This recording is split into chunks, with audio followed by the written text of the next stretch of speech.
कहानी दुस्साहस। लखनऊ के नौबस्ते मोहल्ले में एक मुंशी मैकुलाल मुख्तार रहते थे। बड़े उदार, दयालु और सज्जन पुरुष थे।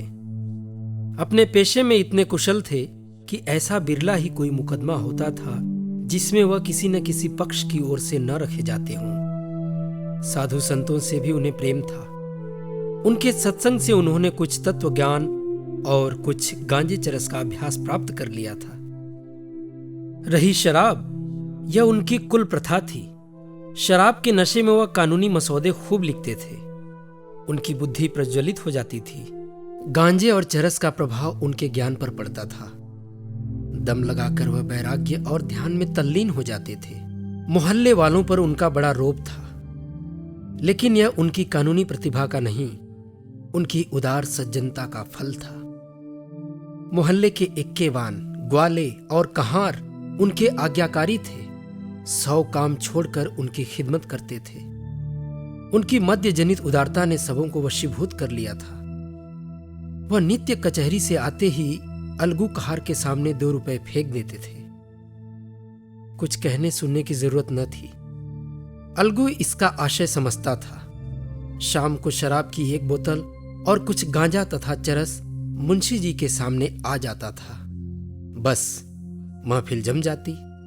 यार लोग आ पहुंचते। एक ओर मुवक्किलों की कतार बैठती, दूसरी ओर सहवासियों की। वैराग्य की और ज्ञान की चर्चा होने लगती। बीच बीच में मुवक्किलों से भी मुकदमे की 2-1 बातें कर लेते। 10 बजे रात को वह सभा विसर्जित होती थी। मुंशी जी अपने पेशे और ज्ञान चर्चा के सिवा और कोई दर्द सिर मोल न लेते थे। देश के किसी आंदोलन, किसी सभा, किसी सामाजिक सुधार से उनका संबंध न था। इस विषय में वह सच्चे विरक्त थे। बंग भंग हुआ, नरम गरम दल बने, राजनीतिक सुधारों का आविर्भाव हुआ, स्वराज्य की आकांक्षा ने जन्म लिया, आत्मरक्षा की आवाजें देश में गूंजने लगीं, किंतु मुंशी जी की अविरल शांति में जरा भी विघ्न न पड़ा। अदालत और शराब के सिवाय वह संसार की सभी चीजों को माया समझते थे। सभी से उदासीन रहते थे। चिराग जल चुके थे। मुंशी मैकुलाल की सभा जम गई थी। उपासकगण जमा हो गए थे। अभी तक मदिरा देवी प्रकट न हुई थी। अलगू बाजार से न लौटा था। सब लोग बार बार उत्सुक नेत्रों से ताक रहे थे। एक आदमी बरामदे में प्रतीक्षा स्वरूप खड़ा था। 2-3 सज्जन टोह लेने के लिए सड़क पर खड़े थे, लेकिन अलगू आता नजर न आता था। आज जीवन में पहला अवसर था कि मुंशी जी को इतनी इंतजार खींचनी पड़ी। उनकी प्रतीक्षाजनक उद्विग्नता ने गहरी समाधि का रूप धारण कर लिया था। न कुछ बोलते थे, न किसी की ओर देखते थे। समस्त शक्तियां प्रतीक्षा बिंदु पर केंद्रीभूत हो गईं। अकस्मात सूचना मिली कि अलगू आ रहा है। मुंशी जी जाग पड़े। सहवासी गण खिल गए। आसन बदलकर संभल बैठे। उनकी आंखें अनुरक्त हो गईं। आशामय विलंब आनंद को और बढ़ा देता है। एक क्षण में अलगू आकर सामने खड़ा हो गया। मुंशी जी ने उसे डांटा नहीं। यह पहला अपराध था। इसका कुछ न कुछ कारण अवश्य होगा। दबे हुए पर उत्कंठा युक्त नेत्रों से अलगू के हाथ की ओर देखा। बोतल न थी। विस्मय हुआ। विश्वास न आया। फिर गौर से देखा, बोतल न थी। यह अप्राकृतिक घटना थी, पर इस पर उन्हें क्रोध न आया। नम्रता के साथ पूछा, बोतल कहाँ है? आज नहीं मिली। यह क्यों? दुकान के दोनों नाके रोके हुए सुराज वाले खड़े हैं। किसी को उधर जाने ही नहीं देते। अब मुंशी जी को क्रोध आया। अलगू पर नहीं, स्वराज्य वालों पर। उन्हें मेरी शराब बंद करने का क्या अधिकार है? तर्क भाव से बोले, तुमने मेरा नाम नहीं लिया? बहुत कहा, लेकिन वहां कौन किसी की सुनता था। सभी लोग लौट आते थे, मैं भी लौट आया। चरस लाए? वहां भी यही हाल था। तुम मेरे नौकर हो या स्वराज्य वालों के? मुंह में कालिख लगवाने के लिए थोड़े ही नौकर हूं। तो क्या वहां बदमाश लोग मुंह में कालिख भी लगा रहे हैं? देखा तो नहीं, लेकिन सब यही कहते थे। अच्छी बात है, मैं खुद जाता हूं। देखूं किसकी मजाल है जो रुके। एक एक को लाल कर दिखा दूंगा। यह सरकार का राज है, कोई बदमिली नहीं है। वहाँ कोई पुलिस का सिपाही नहीं था। थानेदार साहब आप ही खड़े सबसे कहते थे, जिसका जी चाहे शराब ले या पिए, लेकिन लौट आते थे। उनकी कोई न सुनता था। थानेदार मेरे दोस्त हैं। चलो जी, इधू चलते हो। रामबली, बेचन, जिनको सब चलो, एक एक बोतल ले लो। देखो कौन रोकता है, कल ही तो मजा चखा दूंगा। मुंशी जी अपने चारों साथियों के साथ शराब खाने की गली के सामने पहुंचे तो वहां बहुत भीड़ थी। बीच में दो सौम्य मूर्तियां खड़ी थी। एक मौलाना जामिन थे, जो शहर के मशहूर मुजतहिद थे। दूसरे स्वामी घनानंद थे, जो वहां की सेवा समिति के संस्थापक और प्रजा के बड़े हित चिंतक थे। उनके सम्मुख ही थानेदार साहब कई कांस्टेबलों के साथ खड़े थे। मुंशी जी और उनके साथियों को देखते ही थानेदार साहब प्रसन्न होकर बोले, आइए मुख्तार साहब, क्या आज आप ही को तकलीफ करनी पड़ी? यह चारों आप ही के हमरा है ना? मुंशी जी बोले, जी हाँ, पहले आदमी भेजा, वह नाकाम वापस गया। सुना आज यहाँ हड़बोंग मची हुई है। स्वराज्य वाले किसी को अंदर जाने ही नहीं देते। जी नहीं, यहाँ किसकी मजाल है जो किसी के काम में हाजिर हो सके? आप शौक से जाइए, कोई चू तक नहीं कर सकता। आखिर मैं यहाँ किस लिए हूँ? मुंशी जी ने गौरव उन्मत्त दृष्टि से अपने साथियों को देखा और गली में घुसे कि इतने में मौलाना जामिन ने ईदू से बड़ी नम्रता से कहा, दोस्त, यह तो तुम्हारी नमाज का वक्त है, यहाँ कैसे आए? क्या इसी दीनदारी के बल पर खिलाफत का मसला हल करेंगे? ईदू के पैरों में जैसे लोहे की बेड़ी पड़ गई। लज्जित भाव से खड़ा भूमि की ओर ताकने लगा। आगे कदम रखने का साहस न हुआ। स्वामी घनानंद ने मुंशी जी और उनके बाकी तीनों साथियों से कहा, बच्चा, यह पंचामृत लेते जाओ, तुम्हारा कल्याण होगा। झिनको, रामबली और बेचन ने अनिवार्य भाव से हाथ फैला दिए और स्वामी जी से पंचामृत लेकर पी गए। मुंशी जी ने कहा, इसे आप खुद पी जाइए, मुझे जरूरत नहीं। स्वामी जी उनके सामने हाथ जोड़कर खड़े हो गए और विनोद भाव से बोले, इस भिक्षुक पर आज दया कीजिए, उधर न जाइए। लेकिन मुंशी जी ने उनका हाथ पकड़कर सामने से हटा दिया और गली में दाखिल हो गए। उनके तीनों साथी स्वामी जी के पीछे सिर झुकाए खड़े रहे। रामबली, झिनको, आते क्यों नहीं? किसकी ताकत है कि हमें रोक सके? तुम ही काहे नहीं लौट आवत हो? साधु संतन की बात माने का होत है। तो इसी हौसले पर घर से निकले थे। निकले थे कि कोई जबरदस्ती रोकेगा तो उससे समझेंगे। साधु संतों से लड़ाई करने थोड़े ही चले थे। सच कहा है, गवार भेड़ होते हैं। आप शेर हो जाएं, हम भेड़ ही बने रहेंगे। मुंशी जी अकड़ते हुए शराब खाने में दाखिल हुए। दुकान पर उदासी छाई हुई थी। कलवार अपनी गद्दी पर बैठा ऊँग रहा था। मुंशी जी की आहट पाकर चौंक पड़ा। उन्हें तीव्र दृष्टि से देखा, मानो यह कोई विचित्र जीव है। बोतल भर दी और ऊँघने लगा। मुंशी जी गली के द्वार पर आए तो अपने साथियों को न पाया। बहुत से आदमियों ने उन्हें चारों ओर से घेर लिया और निंदा सूचक बोलियां बोलने लगे।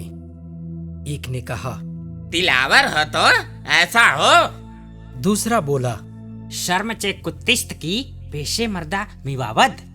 तीसरा बोला, है कोई पुराना पियक्कड़ पक्का लतियर। इतने में थानेदार साहब ने आकर भीड़ हटा दी। मुंशी जी ने उन्हें धन्यवाद दिया और घर चले। एक कांस्टेबल भी रक्षार्थ उनके साथ चला। मुंशी जी के चारों मित्रों ने बोतलें फेंक दी और आपस में बातें करते हुए चले।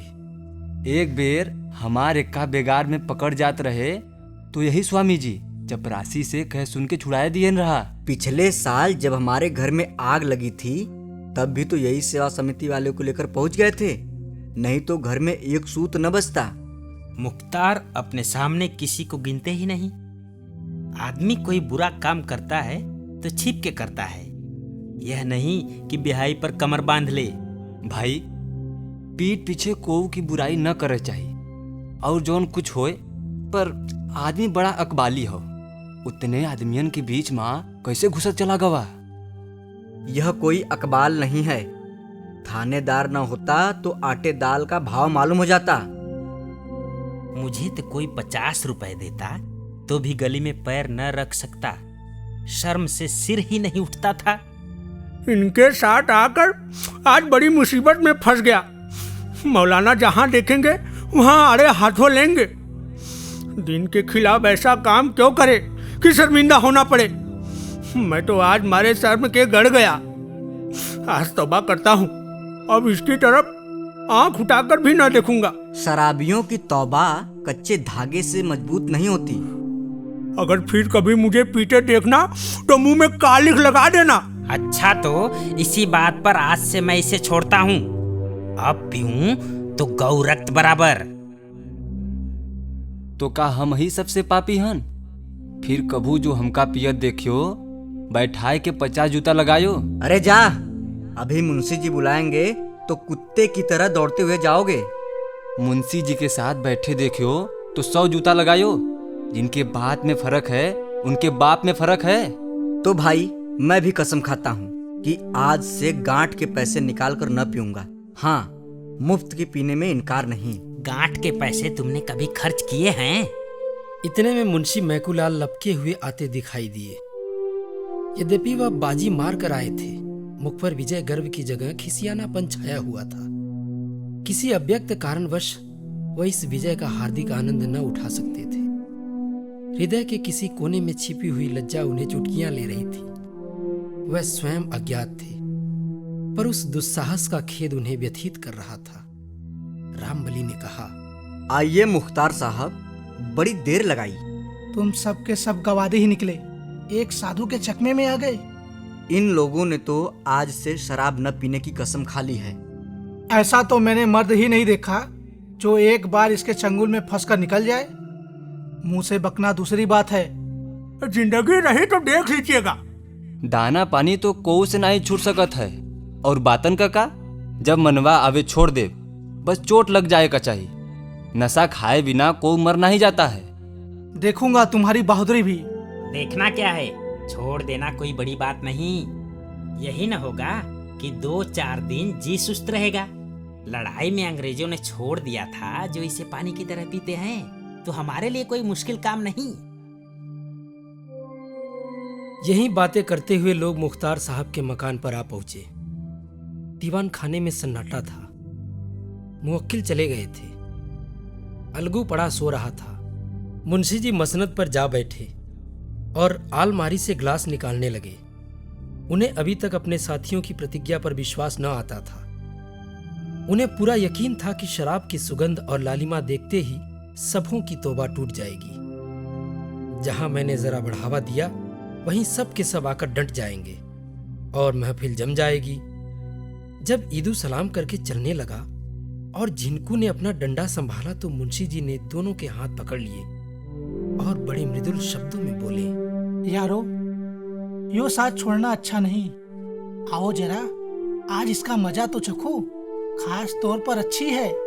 अजी आओ तो, इन बातों में क्या धरा है? आप ही को मुबारक रहे, मुझे जाने दीजिए। हम तो भगवान चाहिए तो एके नियरे न जात। जूता कौन खाए? यह कहकर दोनों अपने अपने हाथ छुड़ाकर चले गए। तब मुख्तार साहब ने बेचन का हाथ पकड़ा जो बरामदे से नीचे उतर रहा था। बोले, बेचन, क्या तुम भी बेवफाई करोगे? मैंने तो बड़ी कसम खाई है। जब एक बार इसे गौ रक्त कह चुका तो फिर इसकी ओर ताक भी नहीं सकता। कितना ही गया बीता हूँ तो क्या गौ रक्त की लाज भी न रखूंगा। अब आप भी छोड़िए, कुछ दिन राम राम कीजिए। बहुत दिन तो पीते हो गए। यह कहकर वह भी सलाम करके चलता हुआ अब अकेले रामबली रह गया। मुंशी जी ने उससे शोकातुर होकर कहा, देखा रामबली, इन सबों की बेवफाई। यह लोग ऐसे ढुलमुल होंगे, मैं न जानता था। आओ, आज हमें तुम सही। दो सच्चे दोस्त ऐसे दर्जनों कशलोहियों से अच्छे हैं। आओ बैठ जाओ। मैं तो हाजिर ही हूं। लेकिन मैंने भी कसम खाई है कि कभी गांठ के पैसे खर्च करके न पीऊंगा। अजी जब तक मेरे दम में दम है तुम जितना चाहो पियो, गम क्या है। लेकिन आप न रहे तब ऐसा सज्जन फिर कहाँ पाऊंगा? अजी तब देखी जाएगी, मैं आज मरा थोड़े ही जाता हूँ। जिंदगी का कोई एतबार नहीं, आप मुझसे पहले जरूर ही मरेंगे, तो उस वक्त मुझे कौन रोज पिलाएगा? तब तो छोड़ भी न सकूंगा। इससे बेहतर यही है कि अभी से फिक्र करूं। यार ऐसी बातें करके दिल न छोटा करो, आओ बैठ जाओ, एक ही गिलास ले लेना। मुख्तार साहब, अब ज्यादा मजबूर न कीजिए। जब ईदू और झिनकू जैसे लतियों ने कसम खा ली, जो औरतों के गहने बेच बेच पी गए और नीरे मूर्ख हैं, तो मैं इतना निर्लज नहीं हूं कि इसका गुलाम बना रहूं। स्वामी जी ने मेरा सर्वनाश होने से बचाया है, उनकी आज्ञा मैं किसी तरह नहीं टाल सकता। यह कहकर रामबली भी विदा हो गया। मुंशी जी ने प्याला मुंह से लगाया, लेकिन दूसरा प्याला भरने के पहले उनकी मद्यातुरता गायब हो गई थी। जीवन में यह पहला अवसर था कि उन्हें एकांत में बैठकर दवा की भांति शराब पीनी पड़ी। पहले तो सहवासियों पर झुंझलाए, दगाबाजों को मैंने सैकड़ों रुपए खिला दिए होंगे, लेकिन आज जरा सी बात पर सब के सब फिरंट हो गए। अब मैं भूत की भांति अकेला पड़ा हुआ हूं, कोई हंसने बोलने वाला नहीं।